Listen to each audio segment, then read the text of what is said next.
All right, what's up, you guys? How you guys doing? Back with another episode of Brandon Ruckus Podcast. I'm your host, De-Von. I'm here with some special guests with Zariq of BullyBull. Got my brother up here, Dwayne. So, yeah, we're here to talk about some Pistons. So, what's up, y'all? How y'all doing? Man, I'm good today. Not a good loss yesterday, but I'm doing well. No, I feel that. I feel that. How about you? Every day above ground is a great day, man. I'm good. I feel you. What you want me to call you? Want to call you your nickname or Dwayne? You can Because call I me. don't know. You can So, call me Dwayne, but everybody that know me online know me as Mr. Pierce. well, I ain't calling you Mr. Pierce. I ain't gonna lie. No, you good. That's what everybody that know me online know me as Mr. Pierce. So I'm gonna just stick with the Well, Mr. Pierce. all right, I'm gonna just call you by your nickname. It's gonna be easier You for can call me, me but man. I mean, I'm good. I feel you. But yeah, I mean, what y'all been up to lately? For me, it's just been a mix of school and Pistons and work for school. So it's been a lot. Um, right now, I'm at the end of my semester, hopefully. So I should be done here pretty soon, and I could just focus on at least a little bit more Pistons basketball solely. But yeah, it's been a really busy time for me. I feel that. What Dope, about you, dope. man? Man, really just working honestly. I Trying to get feel my that. license back so I can get back to driving the job. No, I feel that. I'm trying to work more. Shoot, it's a grind out Nah, here. nah, for real. Like I was just telling mom, like I plan on doing some meeting people and traveling a little bit this year. No, I definitely feel that. But have y'all seen Sinners? Anything? You didn't watch any movies? I was Man, gonna watch it tomorrow actually. Really? yeah, Hmm I've been wanting this. So I'm a big movie nerd, Yeah, and I have been looking forward to this movie for quite some time. And let me tell you, like usually I'm like opening weekend when I want to see a movie, I'm there. yeah. I haven't hmm been able to see it. I genuinely have not had any time to see it. It's breaking my heart every time I see somebody post something about like, oh, Sinners this, Sinners. I'm like, man, like I should have been there. I still Yeah, can't. nah. Yeah. I'm Now I'm I the gotta wait same for way. my If I want to girl. see a movie, So you Hey, say again? yeah, I'm the same way. I'm the Yeah. same way. If I want to see a movie, I'm there. hey, it's good. I'm gonna say That's that. why I I'm don't want going. to. I don't. I'm not the type to spoil it. You feel me? But no, it's good though. It just, especially me. I'm a horror fan, so I'm gonna say check it out. I was It's thinking definitely about getting horror added to my movies. Blu-ray collection. Yeah, I was thinking about horror movies like my mom was talking about us used to be scared of Leprechaun and stuff like that. I'm like, it's good to see, good You to know see what? some horror movies, especially for black folks. Yeah, you know what? I watched recently, and I'm like, I can't believe I was scared of this. Tales from the Hood, the very end scene Yeah, when he turned to the devil. I'm like, dang, I can't believe I was scared of this. I Yeah. feel that. Leprechaun was I watched that and I was like, all right, man. Like I even like, all right, okay. No, I for feel real. that. You the baby on here, we're gonna feel old. But I mean, by the time you watch that, them things CGIs and stuff probably was looking too horrible. Yeah, it Yeah, was a little yeah. bit, yeah. Leprechaun's the only one, man. That man went to the space, went to Las Vegas, got around some black folks, started smoking weed, putting out mixtapes and stuff. Went to the Like, hood twice. but he twice he did. He went back to the hood. He wasn't playing. Shoot, messing around with them females and stuff. Lost his little V card. Hmm That joke's crazy though. But yeah, let's get in some Pistons basketball. So how do y'all feel about the whole atmosphere and everything? So, I know Zara, you was there. How you guys feel about you know So the yeah, chant? I mean, I actually I was downtown all day yesterday, but I couldn't actually end up making it to the game. Oh dang. Yeah, but I was around like pregame, like at that fan fest a little bit. Like I got to see a little bit of it. So I was expecting like a really no pun intended, like a crowd that was really ruckus. Like it Yeah. was a really crazy crowd. I was expecting it, and it lived up to it for the first half. But I felt like in the second half they kind of lost a little bit of their energy and a little bit of that oomph that they had in that first half. hmm To me, like I think we all could agree Detroit is, if not the best, like one of the best sports cities, period. But I feel like with the way sports and just events in general are heading, it feels like the real fan is kind of getting priced out. of these types of things. And like Yeah. you talk about home court advantage, like obviously, it was a really loud crowd, and that's great. And that showed in the first half, but again, like the second half, like it died down a little bit. And not to say they were completely quiet; they were still going, but 3 minutes or not down 3 points with a minute left in the game, and you're seeing on TV, people heading for the exits, and that gets pointed out when it's a national broadcast, and it Yeah. a national talking point. And to me, I feel like it speaks to a larger issue where, you talk about like home court advantage in terms of just the actual atmosphere, like the visual element of it. Like you look at when a Knicks player's at, for example, Jalen Brunson, right? Like we all know he's no stranger to the free throw line. Um, Mhm. he gets up there and they pan out from like him, the bat, like you're seeing him dribble, and you pan out, and what's facing him is not like a sea of fans, it's a courtside club, Hmm.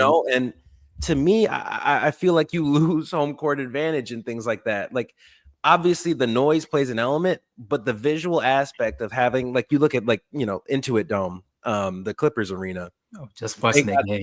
they got that wall where it's just a wall, like a sea of fans that genuinely, like players have said, like it makes a difference in terms of them approaching the free throw line. And with a crowd and a city as passionate as Detroit is, for it to just continue to be this like luxury experience, even in the playoffs, to me is really disappointing. And I feel like it's something that we're meeting a point where it needs to change, because I feel like not having that energy in a Detroit Pistons playoff game, especially considering the circumstances where we haven't seen one in a long time, especially one that like they had a chance at winning, unacceptable in my opinion. No, I feel that. I was just watching the Clippers game like before we got on air and just seeing like the wall and stuff. They had everyone like even little things like wearing the shirts and stuff. They had everyone pretty much in the white shirts, but then they had like people in like a blue section right there. And it was like when they shooting the free throws, it was people with signs and they had people up there saying miss, and it just shows that we still got a long way to go. I mean, the Clippers got a new arena too, but I mean they've been in the playoffs more than us in the other old arena, so I mean they got a little bit more experience as far as like ownership, Tom Gores and Steam Ballmer. But no, I feel exactly what you're saying. How you feel, man? I think our crowd just got to start coming out more to games. Period. Like I think back to when the Toronto days when Toronto fans would come in and they louder than Piston fans in Detroit. I'm like, that can't be happening. Like I get it, the team was not good for a while, but if you a true fan, like my whole thing is you root for the Lions, like, and y'all loud for the Lions and been loud for the Lions throughout the whole time before they got good. Why is it so hard for the Pistons when the Pistons brought us championships? Our fans don't show up for the Pistons like they need to, but they'll show up faithfully for the Lions, and I just don't understand it. Like No, I it's definitely confusing feel to that. me. No, I'm with you on that, because I feel like, again, like I'm a Lions fan myself, but at the same time, like, watching how people talk about and experience both has always been like a huge divide, especially like in my Mm-hmm. lifetime, where people will be Lions fan. Like when I was growing up in K through 12, like kindergarten to 12th grade, it was mostly all Lakers, Cavs, Thunder, Yeah, like whoever's good at the time, Rockets, like anybody, Warriors. I'm about to say the Warriors. Yeah, like everybody was a fan of some other team when it came to basketball, or some other player. And obviously I'm a fan of the game as a whole, but like, I grew up a huge Pistons fan. And Hmm. I would get like, when I had tweeted this thing a few days ago, where after they won game 2, I was like, this is for everybody who sat through like, the Thon Maker days, and getting excited for both times of Jose Calderon, like, things like that. Like, you were like, especially like in my perspective growing up, like you were genuinely the minority for being a Detroit, like especially like a proud Detroit Pistons fan. And those same people would show up and show out for the Lions, and if they even sniff the wild card, it was like a huge deal. For the Pistons now to be in a position where they've won a playoff game, and they have a chance to win this series. I mean, they're down 2-1 right now, but they have a chance to win the series.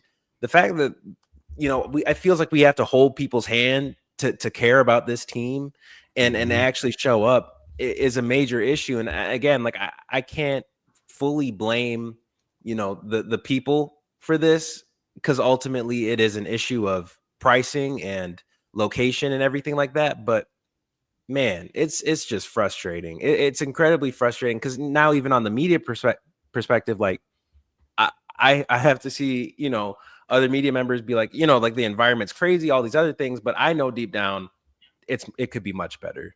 No, I feel that. No, Yeah, I didn't know especially. too much. Go ahead, man. My bad. No, I was about to say, especially like, because I'm 35, so growing up and like remembering that going to work team and all that, and even a little bit like I remember the Grand Hill days and all that a little bit too. Like it sucks to see a lot of our fans, I feel like, left after that championship, and we had them down years. I feel like a lot of them left, and like you said, like you would see a lot of Warriors fans and all that stuff. Like I used to get clowned for picking the Pistons on 2K all the time, and people will come through trying to bet me, and I'm like, okay, you gonna still get beat, like, and sure enough, Yeah, been beating people. We Yeah, still I got never that left work that. with Iverson. We still got that Yeah, work with Iverson. yeah. I think about the funniest moment I had on 2K one time. This is back when PS4 first came out, so 2K24, and I was playing a dude who had the Kings at the time. He was killing me with Rudy Gay. I'm like, all right, man, you can get that right there, but third quarter, all that's gonna stop. Sure enough, third quarter came around, I locked him up. He was killing me too, and I ended up winning the game by 2. Tayshaun on there. Was Tayshaun on that 2K24? might have been like Josh Smith. Yeah, If I yeah, that Oh was remember Josh. yeah, right. That was Josh Smith, Stucky, and all that. Because I run Yeah, plays and all that. And I had a perfect play with Stucky every time. Post him yeah. up, and I'll be killing him. I ain't gonna lie. I can't play. I play 2K, but it's only like fantasy mode because 2K cheating. I Mm-hmm. don't like 2K be cheating. Nah, I I just heard haven't something good. enjoyed 2K that much lately. Like I've always been a huge 2K. Like that was always my most played game every year, and I wasn't even like a my career type of person. Like I genuinely just do like play now, Mm-hmm. my league. Like that was the stuff I enjoyed, and I feel like the game is just so like animation driven. It lost Mm-hmm. its like fun. Like Mm-hmm. it became just like watching a game. I'm like, that's cool, but like I would like to have some control over it.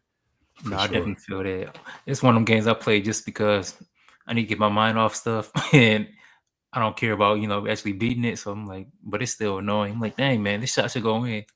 Yeah. But yeah, it is what it Mm-hmm. is. But I was thinking about how you talking about how the prices being high and stuff like that. Do you think that's more so like them moving downtown and trying to get some of that money back, or what? Because it is kind of crazy. I was looking at some of the prices. I really want to go game 4, but I was like, man, I can't justify spending almost $1,000 on a plane ticket. Like I didn't even see my mom. Man. What kind of junk is that? Me spending money on Piston tickets, but not plane tickets to go see my family, and it's Right. cost the same amount. Yeah, it's to me. I mean, I can't say it's specifically a Detroit Pistons issue. I feel like this is just an issue with sports in general, and also Mm-hmm. just events in general.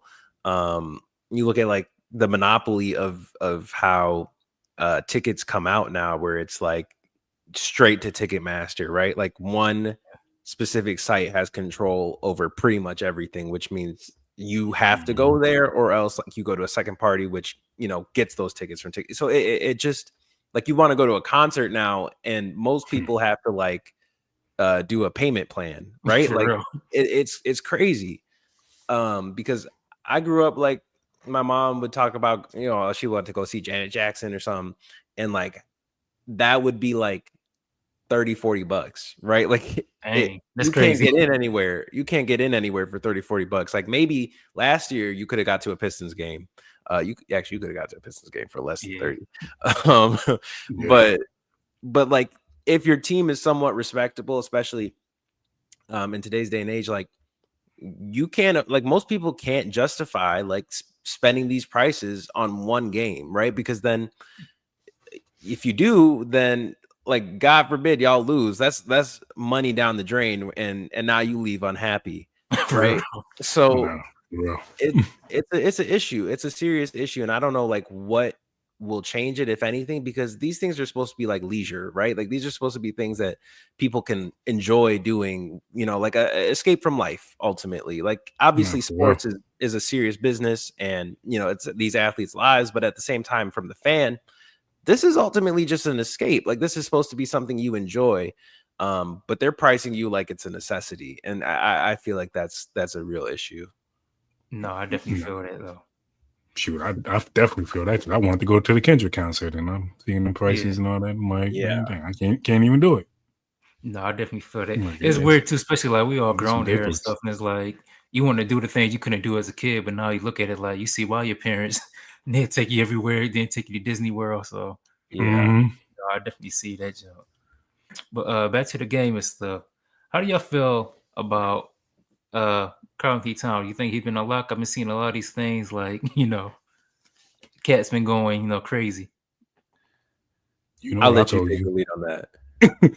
You already know what I told you. Like, what happened to a cat in a dog fight? He just right now he's only talking right. He was only talking the last game because he was hitting shots. When he ain't hitting shots, cat is quiet. And I feel like the Pistons last night we didn't.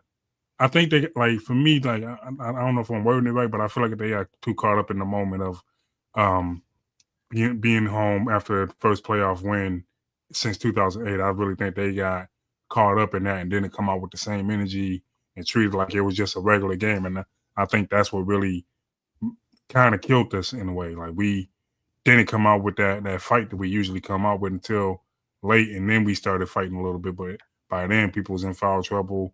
And Tobias, I felt like he didn't really step up like how he did the last time. So him being in foul trouble really hurt locking Cat up like that and missing Stu. No, I definitely feel that. We're gonna talk about Stu a little later on though, but No, for basically you sure. think they got Yeah. that monkey off their back and they start feeling good and no Mhm. effort. That's what I feel like for real. Like I was looking at it yesterday. I'm like, they need like I may be saying the wrong word, but I felt like they needed to settle down and like, okay, it's just a regular game. But I feel like they got too caught up in that. I mean, that is some stuff to get caught up in. Like the first playoff win since 2008, and then you coming home right after that. Like if they would have got that on the home floor, I think it would have been a little bit different. But since they got that on the road and then came home, I think they was kind of feeling like they can just come out and just, you know, Chill. mm-hmm. I feel that. Yeah. Yeah. To me, like as far as Cat specifically, I feel like Detroit kind of struggles with knowing who they want to game plan for. Like it felt like Mm-hmm. to me, I felt like they best game planned for Cat game 2 and they best game planned for Jalen Brunson game 1.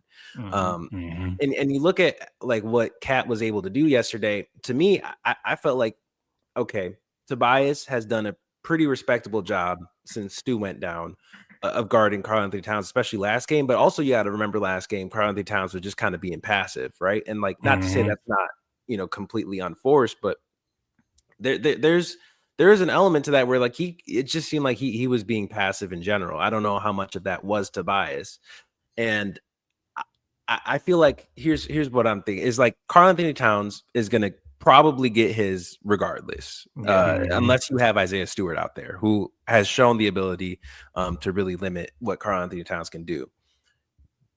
Jalen Brunson, like the way Asar Thompson, and I'm sure we'll get to that too, is guarding him right now. Like it's not making a difference if you got Asar on him or you got Dennis Schroeder on him. Like Mm-hmm. it's Asar is just going to foul a lot more. Yeah. And I feel like he hasn't really been able to adjust to that. So to me, it's a problem of defensive adjustments. Like I would have put Duren on Karl Anthony Towns just so that way. Obviously, everybody knows that Jalen Duren has a hard time guarding the perimeter. But when Karl Anthony Towns, because a lot of his buckets, yes, were 3-pointers, but he had so many buckets where it was bully ball to the rim, no pun intended, bully ball to the Yeah. rim, and a little post fade or like get into the bucket, right? Like Tobias can't match that physicality, like Yeah. there's certain things that like he can do, like, and ideally you would like for him to stop Karl Anthony Towns at the perimeter a little bit more. But when it comes to being like using your physicality and getting in the paint and banging down low, Tobias can't match Karl Anthony Towns. Like, and I that's feel not that. even a slight on Tobias. Like, that's just like just how it is. Like, Tobias is a much smaller human being than No. Karl Yeah. Anthony Towns is, and Cat knows how to use it, and that's ultimately like what got a lot of those like buckets where you're like, well, how is that going in, right? So It's, to me, that's it's why one I more. switched Duran. It's one more thing that I just thought about right after you said about the defense adjustments that I didn't like yesterday that I was seeing a lot of. Too many guys standing around like Cat. He got a lot of them got a lot of easy buckets because dudes would just go behind him and they wasn't paying attention to dudes cutting and stuff. It's like stuff like that. I'm like, oh, you can't do that in the playoffs. Not in the playoffs. No, I feel that. I don't know. My thing with Cat is, I'm gonna be honest. Like, it's no way for me to sugarcoat it. I just don't like Cat. You know what I mean? That's crazy. I hear that dog barking. So he said Cat. Though. That's why I The put it dog on don't mute like real Cat. quick.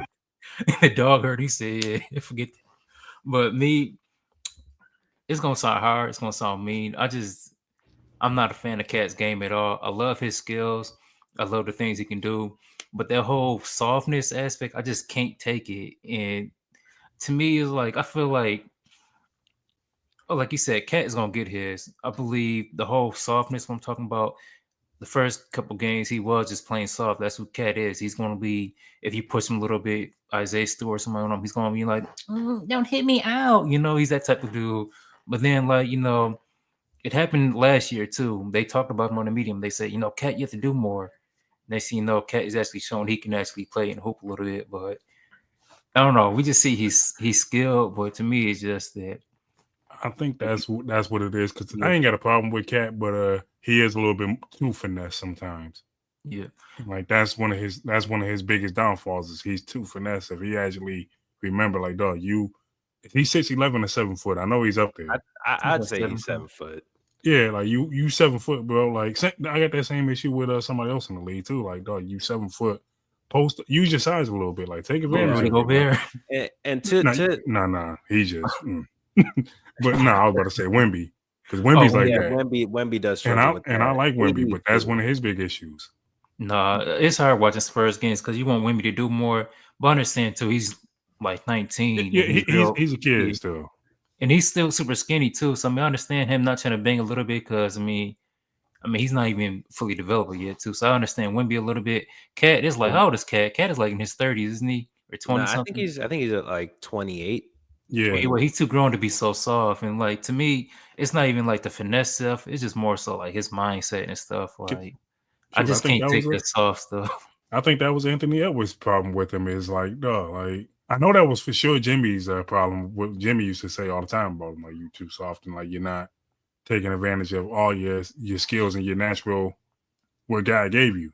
No, Anthony Edwards was definitely on him too, though. And like a lot of people don't understand that. Like they think, oh, what's up, dude? He still put up buckets, but it's competition. You feel me? Like you got to be a little strong. Like I'm not someone out there who want to cause competition or anything like that. But when it comes to certain things, I'm like, I'm ready for it. I'm ready for the smoke. So to me, it's just I don't know. I feel I like will Pistons need to say take though, advantage of that. yeah, to Karl Towns' credit, I felt like that's kind of what set him apart yesterday was the fact that I felt like he was using his physicality Mm-hmm. to Yeah, his advantage because that was like why I was like you got to switch Tobias off of him because yeah, if Karl Towns is going to remember that he's 7 foot, you don't want Tobias Harris guarding him. Like Tobias is Mm-hmm. like 6'7", 6'8", and yeah. he's a big dude, but he's not like Yeah, a so, Isaiah Stewart's like 6'8", 6'9", so they're closer in height. But Stu is like a large body, like that's yeah. he's Mm-hmm. built to do that. Cop Tobias Diesel. isn't, like he's more built to be a wing and guard wings. Yeah. Uh, so when Karl Towns realizes, oh, I can do more than shoot 3-pointers, that's when you're in trouble. And Yeah. I felt like that was a lapse on JB's part to not be like, okay, like let's go ahead and get Duran on him. And they did, but by the time they did, it was a little too late, Mm-hmm. where I felt like Cat, like there was times where you could tell he was like feeling himself, right? Like the Yeah, Mm-hmm. fact that heck yeah. he even got involved in that whole Paul Reed, Mitchell Robinson scuffle in the beginning. Like Karl Towns normally isn't doing that type of thing, right? Like Mm-hmm. Yeah, that shows you the type of mentality that he's in, where he's like, I can do whatever, right? Like I can get mine, and then I also like he's gonna start carrying himself like he's 7 foot, like Mm-hmm. he's the player that a lot of people wanted him to be. And That's why to you me, got to cut that water off yeah, so early. I felt like I felt like he just once you let him get his confidence going, that's going to be a major issue. And when you Mm-hmm. have a player like you said, skill wise, when you have a player that skilled, get going and also have the confidence to get going that they realize like, oh, I can get whatever. That's when you're in serious trouble. No, for No, I real. feel That's when you. it's over. Like Yeah. that's when it becomes tough for the guard. And right now, Yeah. after game 2, you kind of had Cat's number. Don't have him start feeling himself in this series because then it's gonna be difficult for us. Yep. No, I feel that's my biggest thing with Cat though. Like you said, them skills are there, but if he just had that mentality, Cat would be so cold. And I know we talking about Pistons, but it's just one of them things. Like A I don't lot of know. Even with players, him going hard, we still in this. You know. a lot of players it's like that though. Nowadays, where they don't really have that like killer mindset like that to just go attack. I'll say that about Embiid too. I feel that.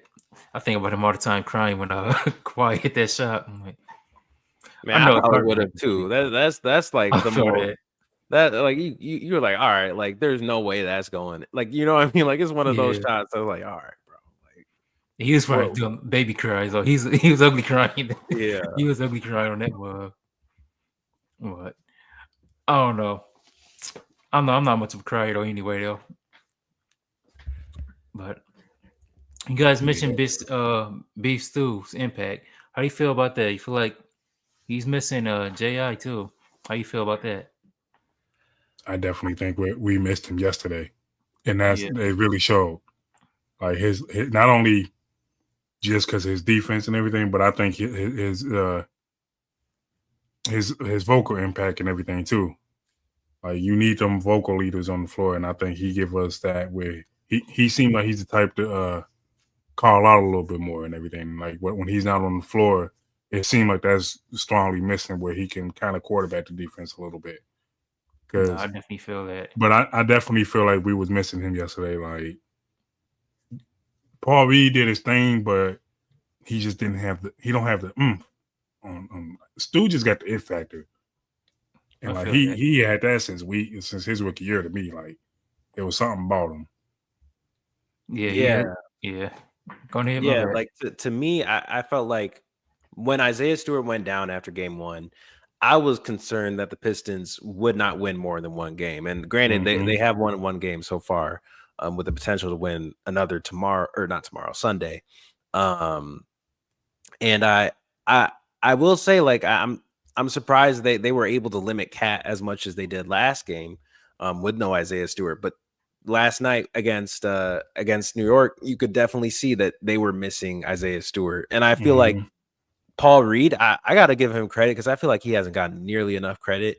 Yeah. I feel like he played his ass off yesterday. Like No, for real. he's diving for every loose ball. He's making every extra effort play. Like when everybody else is like getting back, he's at the bucket like trying to get a board, and he's fighting for a board. Like those are the types of things that, like, you know, you have when you have Isaiah Stewart. And obviously Paul Reed is nowhere near the defender that Isaiah Stewart is, but you know, having that hustle and that heart, like that it factor that you had mentioned, like to me, that makes such a difference, and that kept them in the game.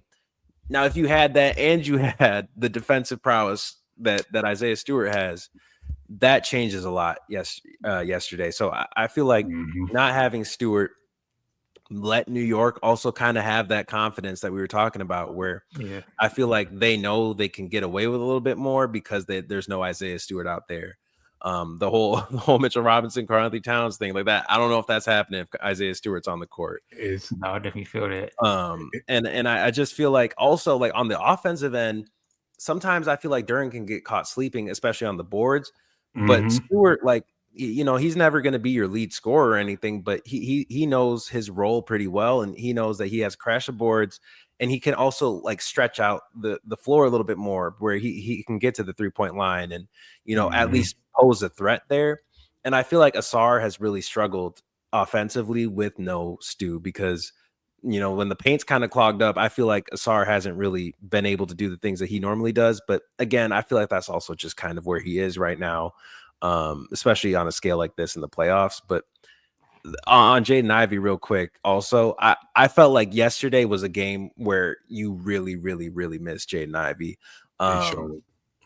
because they could not for a lot of that game, get anything going in the half court, like Mm-hmm. whatsoever. And with Cade having an off shooting night like he did yesterday, that's when you look to a second option, right? And then luckily for them, like they had a whole team kind of step up type of moment where Dennis Schroeder steps up and Tim Hardaway goes completely unconscious, right? Like, but you can't depend on that every night. Yeah. Mm-hmm. You know, like that Tobias Harris first game where Cade was kind of quiet. Like you can't say like that's gonna happen on any given night. Like these guys are stepping up, but you're really missing that half court creation where Jaden Ivey, you know, if you put the ball in his hands, like he is at least going to get to the foul line, if anything, right? Like he's going Mm-hmm. to make something happen with the ball in his hands.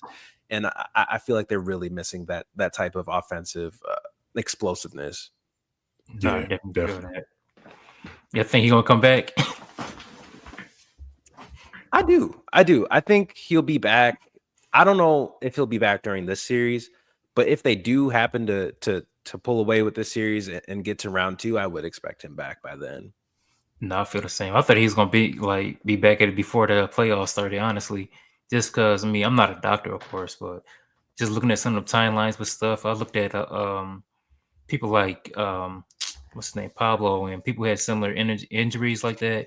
And I was like, all right, they came back, so I think he's gonna come back. But I don't know, it's been looking ugly ever since. But we are definitely missing him though. Even just thinking about Tim Hardaway Jr. and even Malik right now, who's Australian, like those are points that JI can just get easily. And like you said, even if his shot is not falling, he's gonna get to them free throws. So we definitely, missing. We lost by That's 3 that's yesterday. that's definitely what we missing right now is that second option, and it's showing. It really is though. But proud of our guys either way. I wasn't expecting this to happen this year. Oh yeah, I ain't tripping. But how do you feel about Asari? I've been talking about him, but I ain't. How you feel about Asari? Because that's my thoughts on him. To Actually, you go ahead. yeah, I feel like Asar. I think the blood clots he kind of slowed down with his development a little bit. Okay, I feel like if he wouldn't have had those, like he would be about what his brother is. But I feel like he's still trying to learn what his exact role is going to be in the league and what he's going to do, like especially on the offensive end.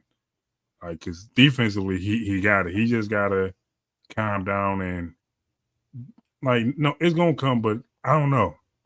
It's kind of hard to put like because I want it's different things he do I love, and then there's different things I'm like, dang man, why would you do that? Like, Yeah, sorry, I don't know what exactly to say about him right now yet. no, I feel that. Yeah, Because the to things I love, the me, things I love.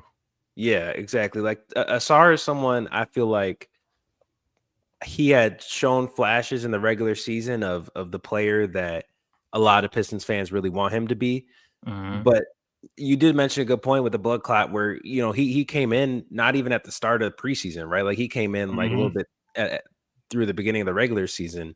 Um, and had to really adjust. And he also had to adjust to a team that now is playing like a completely different brand of basketball than he was in his rookie year. Mm-hmm. So I have empathy with, you know, the amount of things that have been thrown his way that he has to, you know, adapt with on the fly. With that being said, I feel like right now his biggest weakness is the defense, which is crazy to say about Asar because, you know, Yeah, everybody knows him to be an incredible defender, but obviously he has a tough matchup against Jalen Brunson, and Jalen Brunson is who he is for a reason. But at the same time, we're seeing the same foul calls every single yeah, game, right? And like we can all agree that like Jalen Brunson foul baits like crazy. Like he starts a play looking for a foul. With that being said, by this point, you know what to expect, right? Like it's not like he's doing something Mm-hmm. new. He's yeah. doing the same thing every single game, and it seems like Asar Thompson keeps falling for it, and then he gets surprised when he gets a foul called on him. Like at this point, you got to know how they're reffing you. You got to know like what Jalen Brunson's looking for, and you got to know how to adapt because I feel like he hasn't gotten that yet, where he knows exactly how to adapt with what's being called. And it's a tough position, obviously, as a young player, but at this point, like you have a game yesterday where you can only play 18 minutes. And I feel like it didn't really matter if he was guarding Jalen Brunson or not. Like that's an issue to me. And if Jaden Ivey gets healthy before the end of this series and they're able to get him in there, I don't know how much I'd play Asar Thompson for the rest of the series. Just because also offensively, like they've tried bringing the ball up with him, and that hasn't also really worked that well. They'll put him in the dunker spot. Like there was a point yesterday where Cade found him under the basket, and he was right there for a bucket, and he's making the mistakes that I think you make when you kind of get in your own head a little bit. Because my dad used to yell at me like crazy when I would do this. Like you get the ball by the rim and you're bringing it down, you're letting the defender take it away from you. You're throwing away a scoring opportunity when the ball is down here, right? Like when you catch it, you keep it up here.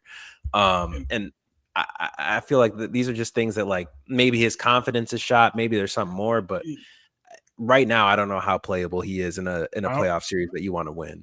I was gonna say that. I'm wondering if the moment is too big for him right now, because that's what it kind of seemed like. He's kind of looking like a deer in headlights right now, and it's like it's very on him. I kind of feel like that's kind of where Sar is though, because I watched a little bit of the documentary. It's on Amazon with the Overtime Elite, and just seeing him and his brother going through their little draft process. It seemed like they always have like this nervousness about them, especially Asar. And like you said, it just seemed like a lot of it is just mental stuff, just mental lapses. I don't know if he's not confident or what, but it is. I just think it's all mental with him, which is hate to say it, it's gonna be hard for him to break though, because that's one of the hardest thing to actually get over. That's why I don't really know what to think about him right now, because it's like you can see it, but it do seem like it's something with him holding himself back a little bit. Yeah, That he I got to look get at over. him. My bad. I look at him as like we saw about the Clippers game earlier. I think he can be like a Derrick Jones Jr., especially how like Jones was on the Mavericks. Like he wasn't this guy before he came in the league. Like when he's on the Bucks and all that stuff, he's not no big name or anything like that. But if you think about Derrick Jones, what he does is he's gonna run, get them dunks, and play pretty good defense. I think Asar, us, Pistons fans, they might look at him like, he's in this quiet Leonard, but I mean, everyone is not going to be a superstar. He can be, a star in his role and just play good defense, run a transition, get them dunks. Like to me, he can just play in that little role. He'd be cool, even if it's off the bench. You don't have to be, a starter. I mean, we can always get more depth.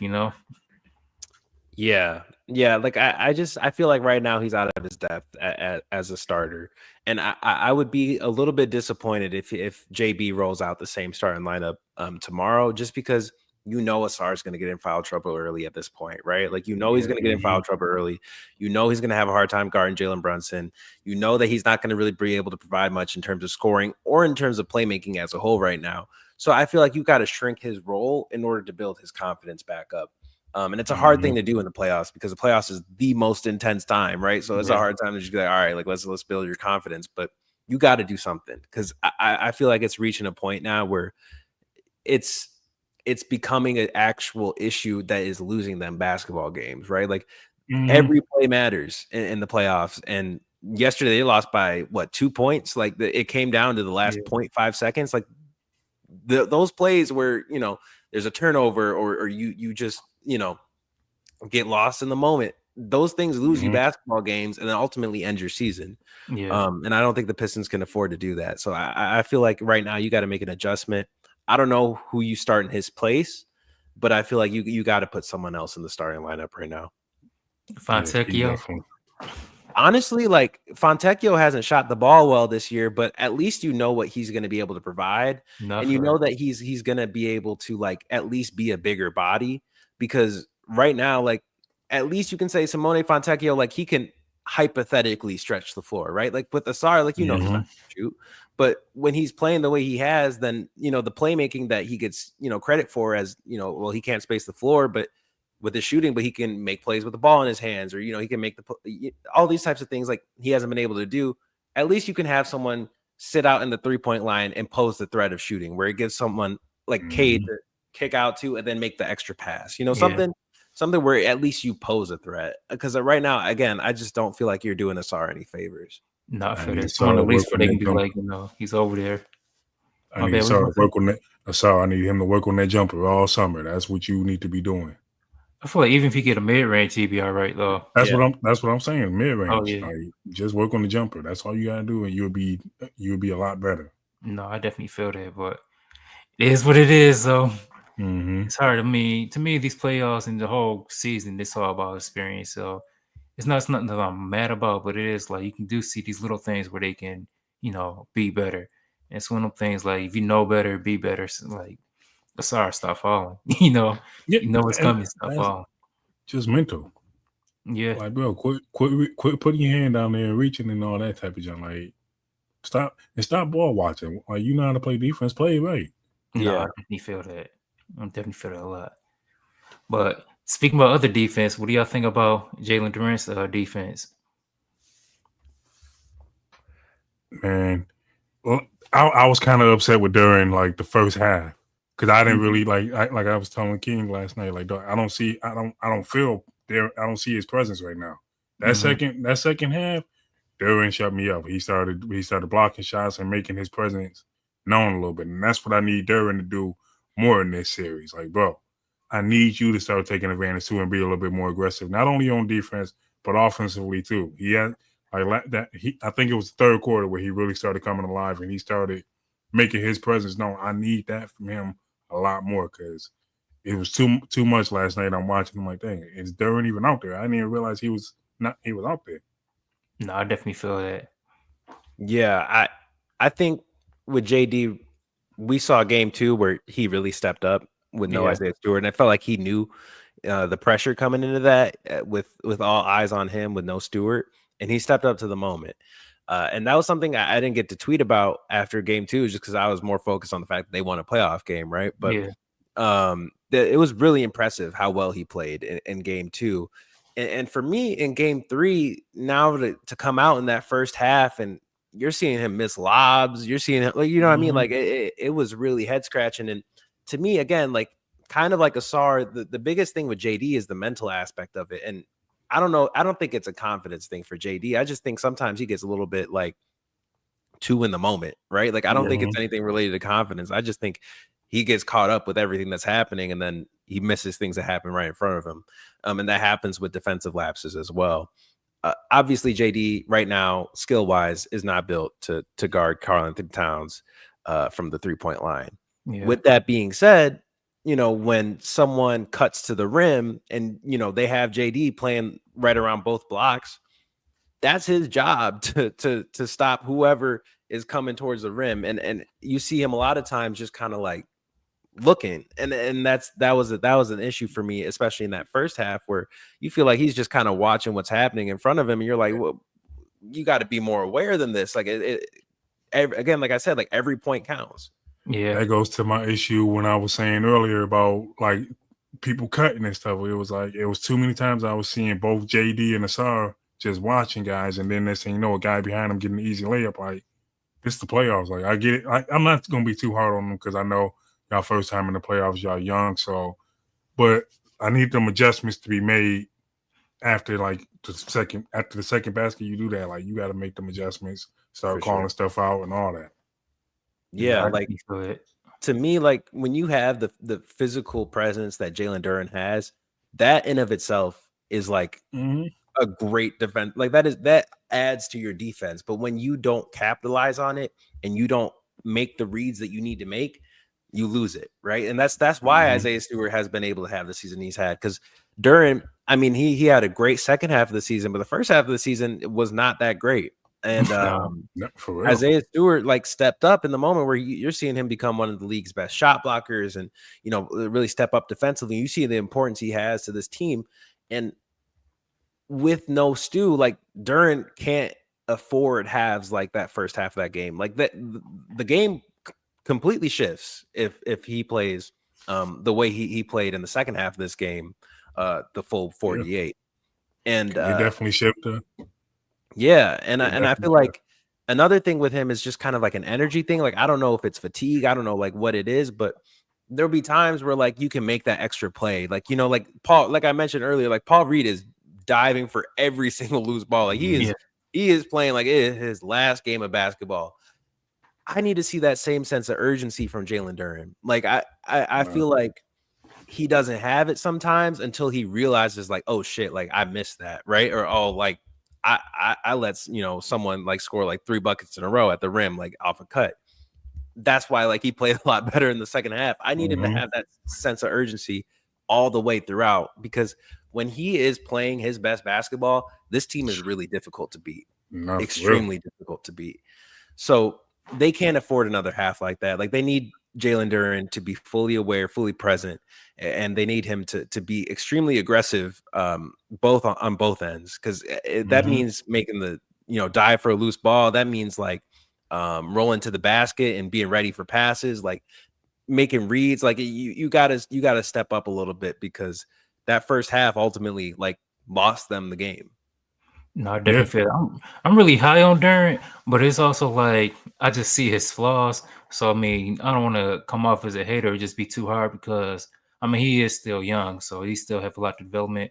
But it's like, man, if JD lock in and become a great defender, this team will go from here to all the way up here. Like I say it all the time, he's the key to the Pistons' future. Just him anchoring that defense, it'll solve so many issues. It'll make Asar better. Yeah, hide some of Jaden Ivey's flaws when he get back. Everything, he's I don't know, he just elevated the team so much. And then also when he works on his defense, like we all know he loves his offense more. Once he learns his defense, I mean his offense will unlock more. He just gotta be, patient, and it'll come. That's actually why I'm like, and I know Piston fans don't want to hear it, but that's exactly why I want Drummond to come back here, because I feel like he would be the perfect vet to let Stu know, let Duren know what it is that he needs to improve on, and because Duren is at Dre when Dre was that age, and it's like, bro, you need somebody who was in that position that made the All-Star teams and all that you can actually do to help clearing you up and tell you exactly get your potential out of you, because Duren is gonna be cold when he actually buckles down and quit making those little. That's a great point. Like Drummond, to me, like I think Duren has a much higher ceiling than Andre ever had. But the thing that Andre was elite at, like all-time great at, was rebounding.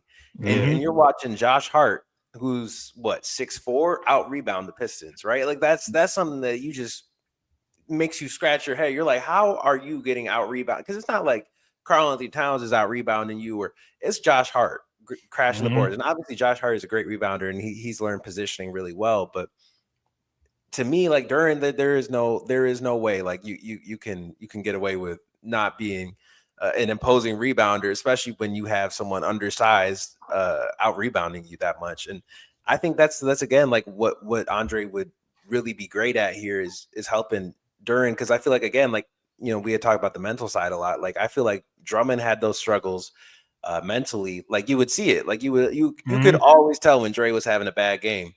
Yeah. But I feel like he's reached a point now where he's kind of understood what it was that caused that, how he can fix that. Like when he plays now, you don't really see him sulking when he's having a bad game, right? And that's those exactly why I think he would be perfect. Yeah, and those are things that Duren can learn from. And ultimately, like I agree, I think Jalen Duren is a huge key to the Detroit Pistons' future, and putting him in the position to really unlock that potential only accelerates your path to being obviously they're a serious team, but a really serious basketball team. If Duren develop a mid-range game too, like because he got that, Dre never had the ability to shoot like Duren, I think, got. And I think that's going to be a huge key to if when he developed the mid-range and stuff, it's going to make him just that much tougher to guard. I feel that. My thing just turned to like a mini Bam, we be straight. Like, yeah, make us so cold. But that's what's thinking. I think we're going to take a short break right now. But when we come back, I do want to talk about Cade. All right.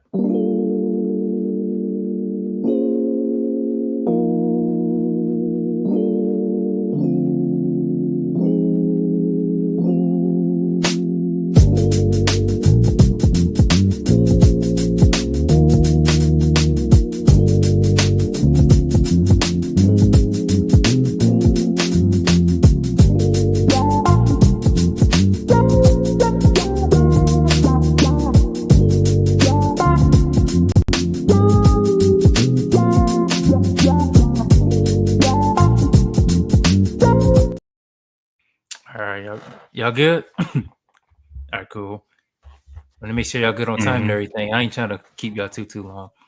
But how y'all feel about Cade been playing? I feel like Cade has stat wise been what you would expect. Um, Mhm. but I feel like, especially, I felt like game two, that was the Cade that you wanted to see. Mhm. Um, through every game of the playoffs. And obviously, the first game, I thought he played pretty well, even though he wasn't scoring as much. Like his playmaking, I thought was great that first game.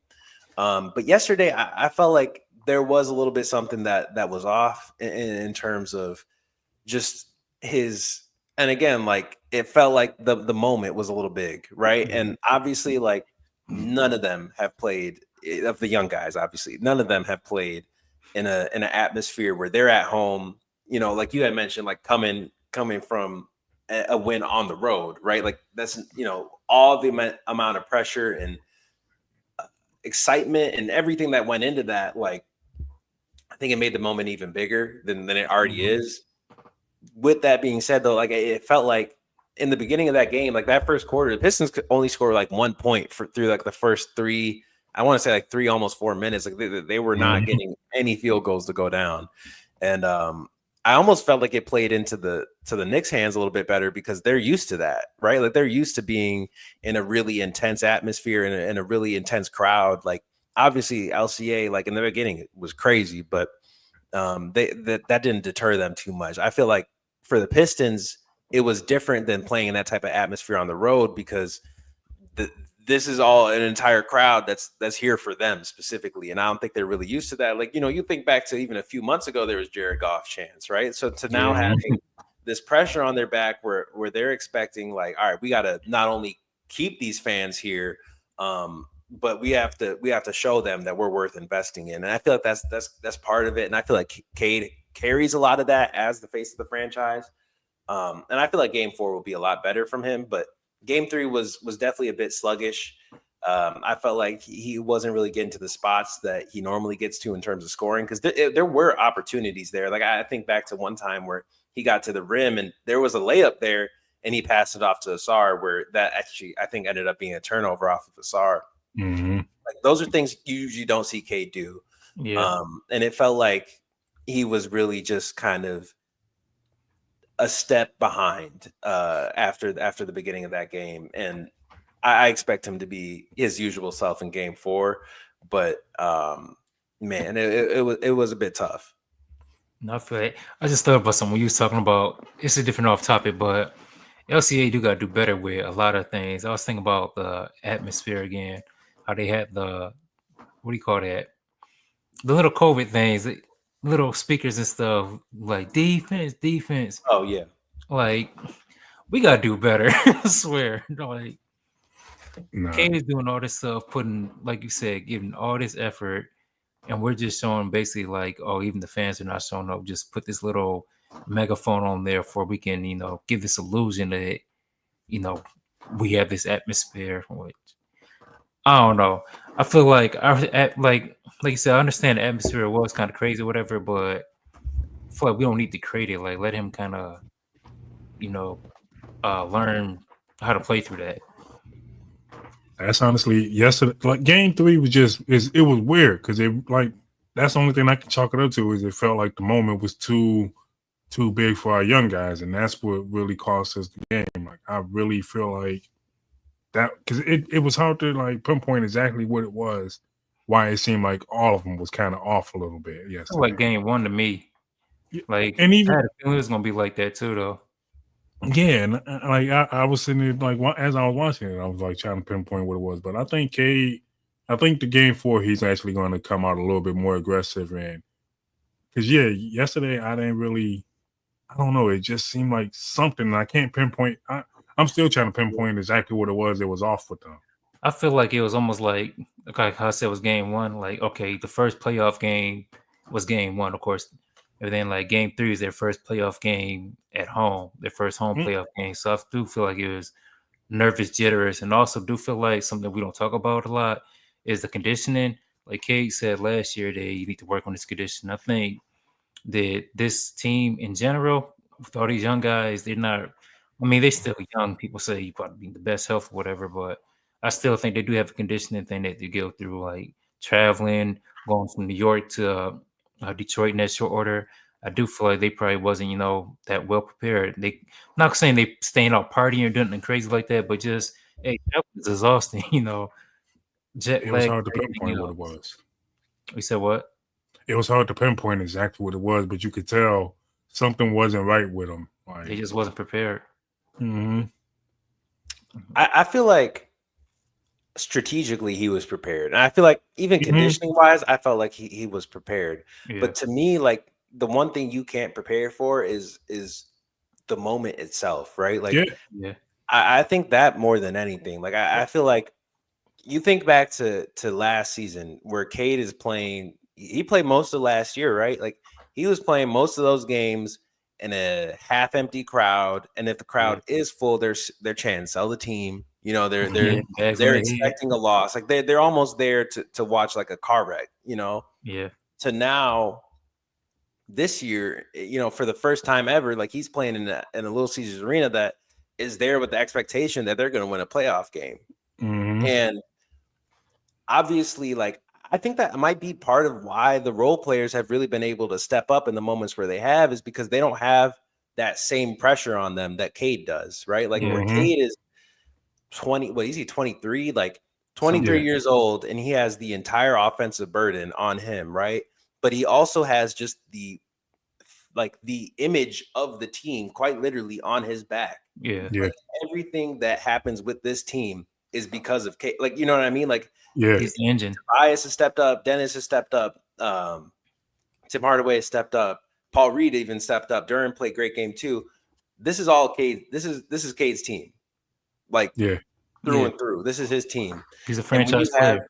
Yeah. And when you have those types of expectations, like I think it might be easier to go out on the road and play your normal brand of basketball than it is to come home with an entire 20,000+ people, with a lot of like legends, like Pistons legends, like so like everybody is there to see you win them this game, and that's why I expect him to be better game 4, because just nothing can prepare you for that, especially when you just kind of went from 0 to 100. Like last year was a complete train wreck, not playing important basketball at all, to now just playing some of the most important basketball that's played in Detroit or just, by the Pistons in the last like 20 years. So I think it's a mental thing for him. And as I said, I expect him to be better. I do want to say something real quick about like the whole mental thing. This team has like shown resilience, and they show their ability to bounce back. Like we haven't seen them lose 2 back-to-back games almost all season. So I do feel like they have to go through these little things. We hate going through this, growing pains, but I do feel like K is definitely going. Okay, he got his first home playoff game, but next game I do expect a much better run, because I mean, like you said, them stats look good, but if you watch the game, like nah, he wasn't that good at all. Like we know what K can do if you watch, all his career. He can be better. Go ahead, man. I expect all of them to play better. Like I said, I really do believe that was because the moment was huge, and like none of them could expect that. Like if it was just a regular home, like if they would have came home, maybe not after they won game 2, I think they would have been a little bit more settled. But I really do feel like that played a huge part. Like you just won the first playoff game since 2008, and then you coming home. Feel that. You can even look to the last play of the game for that, right? Like, yeah, they got gifted, and I gotta say, like, they got gifted like a incredible opportunity. You had no timeouts. You made this like insane, like the free throw. It bounces off, and then there's this weird shot clock thing. Like, you are really just handed a free timeout and a free inbounds play with enough time to get a shot off. And they couldn't even get the ball in bounds, right? Like, I don't think that's to say that these guys can't normally make that play. I just think, again, like we talking about the moment and the pressure, like that's it right there. Like the game is on the line on one play, one shot, and we couldn't even get the ball in bounds. Like I think that's ultimately what it is. No, I definitely feel that too, though. I don't know. I just feel like it's a young team growing and all that. So I mean, it is on them growing pains, but like you said, they do have to be better. Before we go, we got to talk about the young boy Ron Holland. I thought he did pretty good last night. Oh, we can talk about him. Yeah, I don't even think about that, but yeah, go on ahead. I thought he did his thing last night. I No, I really feel liked it. I really liked how Ron Holland came out there. And his defense was just, I don't know. It was something. I'm watching him last night. I'm like that. He kind of looked like he felt like he belonged there, and he no, had that I definitely attitude feel that. that we needed. And he came in and changed the game a little bit. Yeah, I thought Ron played like really good basketball, but I think more than anything, like kind of similar to Paul, like he was busting his ass the Mm-hmm. whole game. Like every minute he played, he was diving for loose balls. He's guarding whoever he can. Like I thought that's what really stood out to me about Ron Holland's performance is he's going out and like you talk about the moment. Like I don't think Ron Holland is afraid of the moment Mm-hmm. at all. I don't. He wants that moment. Like he gets the ball in his hands and like he's going head down straight to the basket. Right. Like I feel like he lives for these types of games. And to me, like that's what makes Ron like a really interesting prospect long term is just because he has obviously the skills, but to me, like you talk about like he's part of like the Pistons have the dog pound internally, right? Where it's Stu, JD, Ron, and Nassar. I feel like Ron definitely is that personified just because he's gonna go out there and bust his ass 1 through 48 any minute he gets, like he's going to make the most out of. And I felt like you got to see that, like the fact that he got to the free throw line 3 times in a limited amount of minutes. I didn't even realize that. Yeah, like that makes a big difference. And having that energy when it felt like some of the rest of the team was kind of getting deflated makes a huge difference. No, I That was feel the that he thing that I definitely have that noticed dog last in him. night. What you saying, man? That was definitely the thing that I noticed. Like that was the thing I noticed. As soon as Ryan, Oh, he's starting to break up a little bit. I knew that was nah, going to happen. nah, I said, well, as soon as Ryan came in, like you felt the energy and you seen it pop off the screen. Like that's why I think I loved everything that he was doing last night because I felt his presence in the game. Yeah. No, I definitely feel that. But I do want to mention something too, though. Y'all was talking about legends in the building and stuff. How do y'all feel about K and Melo? Yeah, I had actually had a tweet about this where I felt like that moment between Cade and Melo in game 2 where Cade got the dunk and pointed right at him. That to me was like incredibly telling as like a symbolic kind of way where you think about Carmelo and he was a shoe-in to be a Piston in the 2003 draft, right? Like Yeah, shoe-in.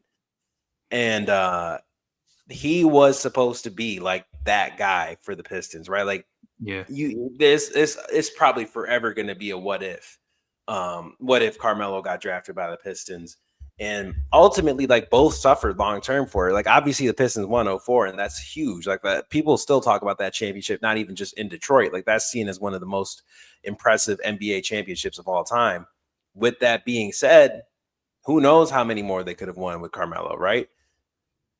Who knows if you even see those like dark days that like I grew up with if there Yeah. was Carmelo, because Carmelo was still in his prime all the way up to like 20, like 15, like you know what I mean? Like those are days where like Mm-hmm. you've seen like the third iteration of what could have been a rebuild. Mm-hmm. And I look at Carmelo always as like a almost as if a hypothetical Piston, right? Like he never wore Yeah, a Piston same. uniform, but I always see him as a hypothetical Piston. And for him to be in the crowd for a Knicks game where obviously if he gets his number, like it's going to be at the Garden, and it could have been in Denver, right? Like, but it just didn't work out that way, and it was never going to work out that way. But you think about Detroit, where he could have been, in the crowd watching someone like Cade. I thought that was incredibly symbolic because you got someone now who is the product of them not drafting Carmelo at the end of the day. Cade Mm-hmm. Cunningham is not here probably if the Detroit Pistons drafted Carmelo Hayes, Carmelo Hayes. I'm talking WWE. Carmelo Anthony. The Pistons aren't in That's this a moment fact. though. Without Carmelo Anthony. Like if they drafted him, who knows? Like Cade Cunningham would have been drafted. Who knows if they even would have went to like a rebuild? They could have Yeah. found themselves in like a Heat situation where like they're always retooling, never really rebuilding. To Couldn't have now Brad have Drummond. to now having the actual franchise, right? Like the guy that they drafted top of the draft, super hyped up prospect, like lead them to the promised land. point at Carmelo, right? Like in a game that they won, a playoff game that they won, first time in 20 years. I thought that was it felt like out of a movie kind of. It was just like the amount of layers in that moment alone. No, I feel that. I seen it because have y'all seen the clip about him talking about working with Cade? Oh no, I heard it. I missed Yeah. that Oh, you actually. didn't see it? I was wondering. I was like, you ain't talking about it. I was like, Yeah. he must didn't see it. Yeah, But no, yeah, I seen it. Carmelo was basically just saying that he would love to work with Cade, and just he said if he just add like one or two pieces, then it's it for him. But Nah. I don't know. I do That's feel like go ahead, man. now that's one thing I do love about having Cade because I feel like the legends are really wanting to work with him, and I think he's a student enough to where he'll work with him to get that different type of extra stuff. Yeah, it is ironic to me though, like because my dad always every time he watches Cade, he's like he's kind of reminds me of like Carmelo Anthony when it comes to how he goes about scoring. Yeah, But the one thing he is missing is those like post moves. Like it is like you think back to that play we were talking about earlier where he dropped it off to Asar where he could have just got a bucket. Like those are things that like if he works with someone like Carmelo, like he could gain such a whole new level to his bag that could make him completely unguardable, right? Because obviously people have a hard time guarding him right now. You add like some actual like go-to moves in right? Like you add some go-to moves in that bag, and I don't know who's guarding Cade Cunningham, right? So Yeah, I would love to see Cade work with. don't let him get that triple threat, like that move and all Yeah. that Melo had where he can post you. Yeah, post you up. Yeah, don't let him get all that. No, I feel that. I knew Cade was nice though. His rookie year, I'll never forget that watching him. Did you also see that the Rondo talked about working with him too though? My thing is if he can work with both of them, get your play vision up, play making up better, and your scoring, then just that unlocks so much with Cade. He's still young enough where he can just take on another 2, 3, 4 layers in his game. I knew Cade was gonna be nice when I seen how killer he was from the mid range. And like I was telling my cousin earlier today, I'm like most of the great players, the legends, were killers in the mid range. That's what separate the good players from the great players. No, I feel that. It's like I still want to get some of these comments. Exactly what this guy Josh was saying and stuff. Superstars. Like once Cade's getting that thing, he's gonna be one of those superstar players. I say he's a star right now. I want to call him superstar. That's kind of some Homer bias stuff. I ain't gonna be like that. I don't know if it's too Homer to call Cade a superstar. You don't think so? No, I mean he finished top 7 in MVP. Like that ultimately is like star players. Are your top 15 to 25. You know what I mean? Like when you're top 10, I consider like the top 10 of this league. Like those are your superstars, right? Like I feel like those are the guys. And obviously we're talking about how Cade can improve. Like he's already here and he can get even better. So there's a whole nother layer for him to get to, which I agree with what that comment's saying. But yeah, I'm going to say something I said earlier to my cousin White Boy today. I think Cade will be the first Piston to win the MVP. Yeah, I can see that. I really believe that. Like I think he's going to bring an MVP to Detroit. Yeah, Troy Weaver, I believe, said the same thing where he actually really does believe like Cade will bring one to Detroit. And I do too. I was huge on Cade when he was at Oklahoma State before I ever even knew he was going to be a Detroit Piston, just because to me, he has that all around game. And he also has that intangible when it comes to, you can just tell he's kind of a killer, right? Like he's a killer.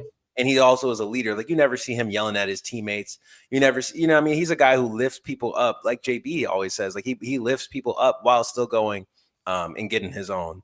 And I feel like that's such a huge thing for Cade. And the fact that like he's as good as he is right now at 23, where he's leading a team in the playoffs, a team that, and I always have to stress this when people start talking about Cade is, I don't know any other young player that has the still to this day, like we were talking about it last year in terms of, them losing, but even in the winning, like I don't know another young player that age who has the offensive workload that Cade does, where he's carrying this, like this entire offense relies on him, whether he's scoring or not. He's got to set guys up. Then he's got to get his own buckets, right? Like he's the first option and the first playmaker. He's the lead initiator on everything. This like they can't afford to not play him, especially with no Ivy. Like You I think think that's so LaMelo? impressive. And I think to now like go into a summer where you've played playoff basketball and you've seen like how teams are going to game plan for you, watch out. Yeah. Yeah, that season's gonna be scary. Yeah. No, I I'm definitely feel excited.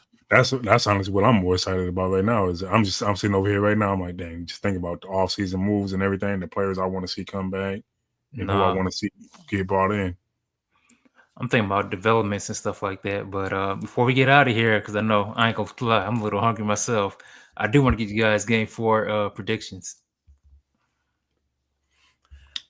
I think we take it. I'm gonna say 110 to 108. 107. I wasn't thinking about scores. I'm thinking about what you think gonna go down, like how you think I, it's gonna play out. I don't even care about the score. yeah, I think we're gonna end up taking it. I Like feel I'm really confident. Like, and it's funny because I was just talking to my boy from New York about this. I'm really confident that we can beat them. I am too. Yeah. And Yeah, go ahead.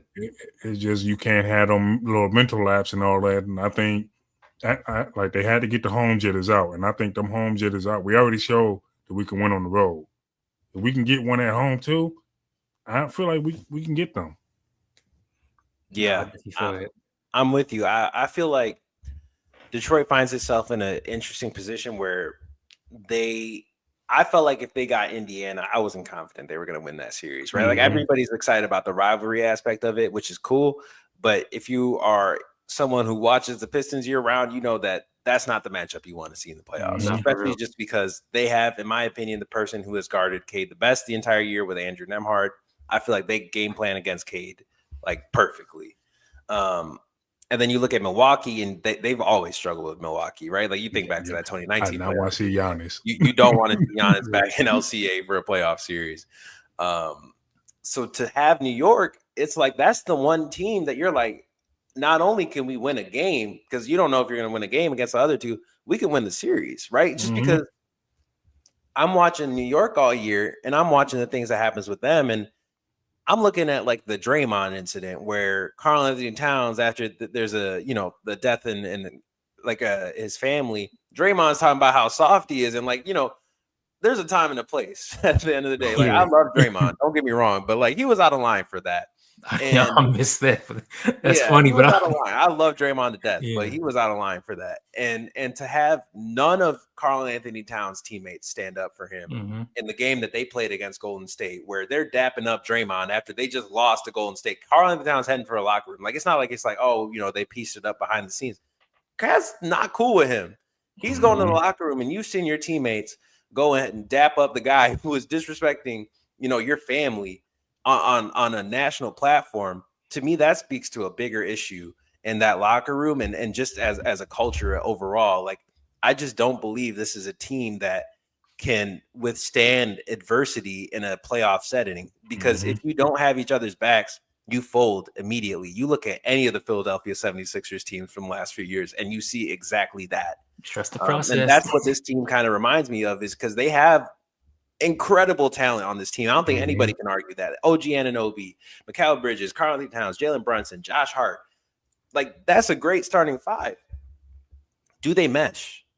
Yeah. Do these guys actually like each other, right? Yeah, Like, Mhm. and I feel like that's played a huge difference in the games that they played in the regular season, where Detroit goes, I believe, 3-1 against Yeah. New York in the regular season, and they're complete opposites of each other. Where Detroit isn't necessarily like star stacked like how New York is, but they play as a team, and these are all Mhm. guys that genuinely like each other, genuinely have each other's back. You look back to the Minnesota incident, right? Like, stuff like that really shows that the Mhm. camaraderie this team has, and they play as one ultimately. That's why I feel like Detroit can take this series, and Yeah. that's why I still feel that way. And I think having Isaiah Stewart back is going to make a really big difference for that. And I think Mhm. they should have him back for Game 4. I'm at least hopeful that he'll play, especially because I feel like there was a possibility he played yesterday, but sitting him out yesterday, I think makes him Mhm. playing Game 4 a lot more likely. And with that, I expect Karl Anthony Towns not to have another game like he did I've been. Thursday night. And I feel like the ball is in Detroit's court now, where they've seen what a playoff game in LCA looks like. They've seen what a playoff game in the Garden looks like, and they've seen what a playoff win looks like. They know the Mhm. mistakes that they made, and ultimately, to me, Game 3 was the best game New York has played this entire series. Yeah. And I think it's the best game they can play this entire series. And it ultimately was won by New York because of Detroit's mental lapses, right? No, Like I it feel came that. down to the last 0.5 seconds, and that was New York's best ball. I just don't think I don't think this is a series that's over yet. And I think this is a series that if I'm picking Detroit for game 4, and I'm picking Pistons in 6. Outside of our regular season record against them, I felt confident because like I tell people, I've been telling my New York fans, like, dog, that's how we play. We played New York that way the whole season. I'm really confident that we can get y'all. Like, No, I feel that. I hear you saying about the not liking each other. I don't know if they don't like each other, if they don't have like a good camaraderie. Because I mean, they did go to school together, like Bridges and all them stuff. But I do feel No, like, those 3 definitely do, yeah, but it's a matter of the you can't rest of the cat, team. You know what I mean? yeah. and they ain't got But no it's also bench. like I feel like that whole like, hey, saying like this, because I don't want to sound like I'm just one of the dudes like, oh yeah, we need to go out fighting stuff and mess with all the girls, super masculinity. I ain't trying to be like that, but that whole softness, it does have aspect in that. And you gotta think about it. Basketball, you going to work every day, to going to battle. And you got someone like you said, Draymond Green, disrespecting to the ultimate level. You talking about like death and stuff. That's you don't disrespect the dead at all. And you still go out there and like dap this person up. That shows it, for one, the team is soft because I mean you think about right now, if I talk about your mama right now, you wanna throw hands, you know what I mean?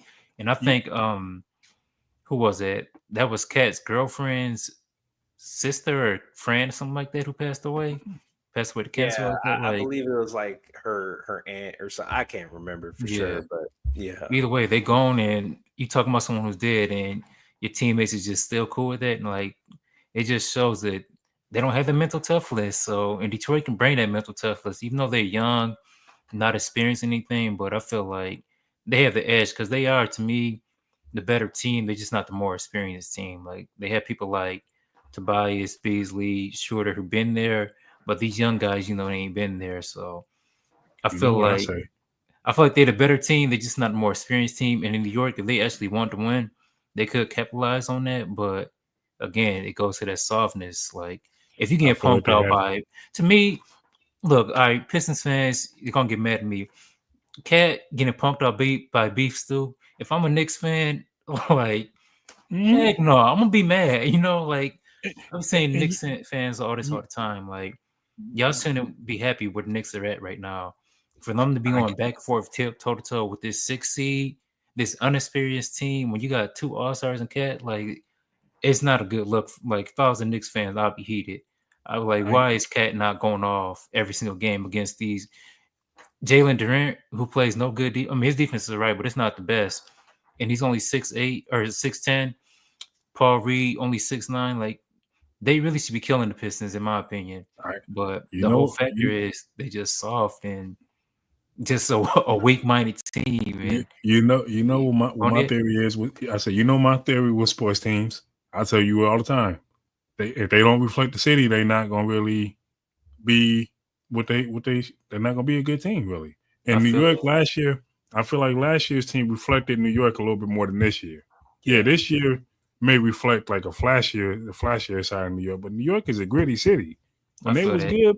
When they was good and all that back under Pat and all that, they was a gritty team. Like they gotta keep that identity of grit. No, I definitely feel Yeah. that. But Reflect the city that you play in. I definitely feel like they way too nice on there, and I really feel that's New York's biggest flaws. And even if they beat the Pistons, they're not gonna make it to the second round because Yeah, they'll be Boston getting is not fired. like the most grittiest, but they still got people like Drew Holiday who's gonna at least bark and yell. Like, have you ever seen anybody in New York even like yell at them or get in people's I see face? I I see him mean, crying for yesterday fire. with the whole Paul Reed I thing, but mean, yeah, but I mean, to me, that's like yeah, what did Jalen Rose say? The hold me back moments. yeah, Like true. I see them crying for fouls more than I see them like standing up that's what I'm for each saying. other. Stuff like that. Like they always cry, and to me, that's like it's the playoffs. It's no time to be crying for fouls and stuff. You need to man up and I hate saying this, but hit the slap on the face or whatever. Yeah, It's cool. yeah, and part of that I feel like is New York just as a whole. I feel like they're still kind of looking past Detroit and looking at round 2, and that's ultimately I Mm-hmm. think what's going to cost them this series. Yep. I can see that. Is because they think it's like a foregone conclusion, even though they already got punched in the mouth once with a loss in game 2. I don't think they really realized yet. Like they were joking after game 3 and like, oh, like, it's cool that the Mm-hmm. timekeeper thing. Like it doesn't really feel like they're really taking this as seriously as Yep. they could be. And I feel like that's ultimately what's going to cost them this series. And like I And I keep got a telling problem with people, that. what happened to a cat in a dog fight? I feel that. Like that's just I what I just got a keep telling problem with people. that because me, just as a basketball fan, New York should be mad. Like for the Pistons to even come back, that whole little 0.5 seconds, like being down 3. If I'm a New York fan, I'm mad because there's no way they should be in that predicament. So that's my whole thing about New York. Like, If of if course, I I'm want a the Knick, Pistons win, but they should be smacking the Pistons. Like if if me taking if bias away. if I'm a Knicks fan, I'm mad because these games are close. Like these games That's what shouldn't I'm even be. saying. Like we being honest, like these games really shouldn't be that close because we have like, all of our best players have no experience. Knicks, y'all should be taking advantage of that. But the That's what I'm fact that y'all saying. not Like, is showing, yeah, y'all looking past and you thinking that you gonna automatically beat us and gonna get surprised and Tibbs gonna get fired. I feel that. That's on It's cold just what though, but it it's is. true though. That's what that's what I think I had said that on Koo's podcast. I was like, man, like this is a series that like I genuinely think like Pistons fans are looking at this like I think Detroit could take this, right? Mm-hmm. Yeah, I think a lot of Knicks fans seem more concerned than the actual New York Knicks about this series. Mm-hmm. Like yeah. I don't think Detroit was the matchup they wanted for this specific reason. And I've weirdly been tapped into Knicks Twitter throughout the season, and I've seen them complain about how like this team isn't anything like the team they fell in love with last year. Like the last Mm-hmm. year's team would fight and blah blah blah. And this team this year is like, okay, they're soft. They, like this is a team that has the talent. They have no excuse to not be a 1 or 2 seed. Like them Yeah. being a 3 seed, in my opinion, is a failure. You have Yeah. this much talent, and you can't walk away with a 1 or 2 seed, and you're dropping a game to a 6 seed that hasn't played any, like you had said, like hasn't played any playoff games. Like that shows something to me. And I think they kind of feel the pressure on a macro level, but I don't think they feel it yet in terms of Mm-hmm. it could be over real soon. No, I feel like if they don't get beat by the Pistons, then the Celtics, who they probably face next, like it's over. Like I said, game 1, even when the Pistons was down, like Knicks are in trouble. There's no Yeah. way they should be even this predicament with the Pistons. Like for real, like take my home bias away. They should be smacking the Pistons, and not even just like them being a better team. A lot of people been talking trash, like the Pistons might upset them all during national coverage before the playoffs started. They were saying Detroit might upset them. So to me, if I'm on that team, I'm like, yo, we about to show these young what? About to show them up. They're not about to tell us we're gonna lose to these young dudes. Like, come on, I'm not. I even with wouldn't be that like that. even with that game being ugly like it was last night, the Knicks can like if I'm a Knicks fan, I'm scared because they could truly be down 3-0 right now. If it wasn't for a bad fourth quarter in the first game, and if it wasn't for a little lapse that we did in the last game, they could be down 3-0 right now, getting ready to go I home. definitely feel that. But shit, we can talk on and on about it. What is? I'm gonna get out of here. Let y'all get out of here and stuff. But leave out these last comments and also out of here. What y'all listen to. Mm-hmm. Yeah, I was gonna say, hold on. This comment right here is kind of crazy. This one. Yeah, because I don't know. I don't feel like officiating really has benefited the Pistons that much, but Not at all. No, I feel that. I do feel like Tibbs cried and got his way with the Mm-hmm. officiating, and it's kind of messed up because it's like this y'all's first game y'all lost and you're already crying about whistling, but it is what it is. And Jalen Brunson only had one free throw less than Cade. I can see if he had if how many games have we seen Cade not get a free throw at all? right. Yeah. And But he's yeah, I'm been gonna let getting y'all get him. out of here because it is late. I don't want to keep y'all's time too much. But No, and before I'm y'all get hungry out of too. here, you gotta let me know what y'all listening to in the car. What y'all listen to, what y'all been listening to as far as music. That's a great question. Right now, actually, as I pull up my Apple Music, last album I had listened to was this is a old school. I've really just been kind of going back a little bit because I haven't had as much come out recently that's really grabbed me. So this is Maxwell's Urban Hang Suite. Ooh, That's nah. yeah, That's you. that's My my mama stuff. used to play the hell out that album. Yeah, That's why I you got your love that hair out album. right now too. Yeah, I love that album, and Yeah, Yeah, I feel like it's timeless. So I feel that. that's been getting a lot of play lately. I feel like. What about you, man? If I'm not listening to jazz, it's been a lot of Absol. I'm not gonna lie, that's been one of my top listens. I love his I feel album. that. I And ain't gonna lie. I don't know if you listen to Sailor. Who's Sailor? Hmm I ain't never heard of them. She's dope. She sound like a scissor. Like Yeah. she Okay. you wouldn't think she was Asian at all the way she sound. Yeah, them Okay. agents be singing. Singing. I don't know what you're Yeah, talking she's about. dope. Yeah, I ain't listening to nothing. I have been kind of listening to more like Japanese soul type music. Kind of getting Okay. into that a little bit. I don't even know if the stuff is just stuff I've been finding on YouTube. I'm like, oh, yeah, this is actually kind of lit. Stuff that just kind of ease my mind of where I'm at in life. Yeah. Mhm. But yeah, that's the pod. I didn't want to keep y'all too long because I know about y'all. I'm hungry. I ain't Yeah, gonna yeah, lie. no, Yeah, no, me I am too. too. I am too. I am Yeah. too. Yeah. I'm gonna keep 100. But that's the pod. Thank y'all for coming on. I'm Appreciate you. Dave-On from Brandon Ruckus Podcast. Zara, plug in all your stuff, and Megan, plug your stuff too.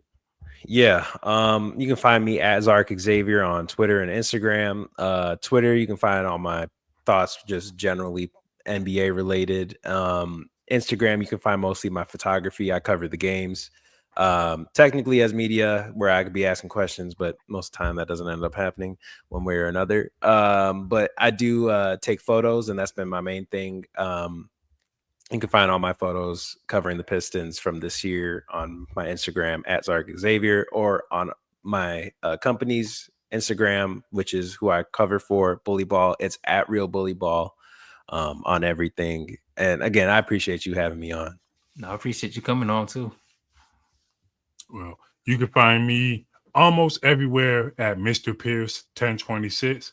My Twitter is different than it's gonna be Mr. Pierce 1989. I had to actually look it up to see because I forgot. I'm like, dang, my Twitter ain't what my original Twitter was, but everything else is Mr. Pierce Or they 1026. getting banned, trolling people. Yeah, That's I wasn't trolling people. I was talking too much. I was saying too much real stuff, man. being too black. That's what Yeah, it was. exactly. That's what it was. I feel that. Yeah, they got me out of there once. I'm sick about that though, man. My original Twitter was lit. Yeah. No, I feel that. But I'm gonna end that here before I end up getting canceled. Y'all crashing out on here. But, thanks again for being on here. I'm your host, Dave-On. This is the Brandon Ruckus Podcast. Peace. Peace. I didn't even end it right. My bad.